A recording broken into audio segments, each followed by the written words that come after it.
Scott Morrison has begun to sketch out his plans for gas to gradually replace coal as the fuel for continuous electricity generation and to power heavy industry out of recession. He's starting with a threat to build a government-owned gas-fired power plant in New South Wales. And although Green groups are critical, Labor's got an open mind on getting more gas into the energy mix. National Affairs correspondent Greg Jennett.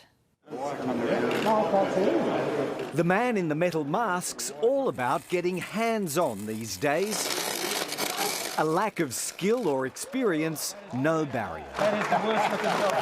The pandemic's prompted an already pragmatic Prime Minister to become a boundlessly practical one. I'm interested in stuff that works, I'm interested in stuff that gets done. If necessary, that means doing once unthinkable things, like replacing a clapped-out coal-fired power station in the Hunter with a government-built and owned gas-fired plant. The Commonwealth Government would prefer not to step in, but nor will we shy away from taking action to protect consumers. The threat of a Commonwealth intervention in the power market to stabilise the grid when renewables aren't generating is only a threat.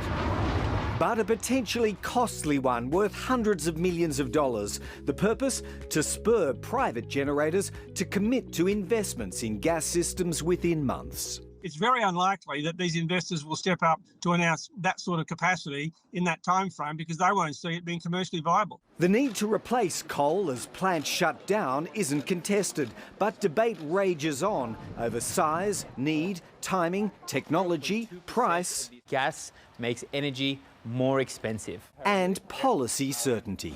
Today's their 19th attempt at an energy policy. You've got to deal with gas.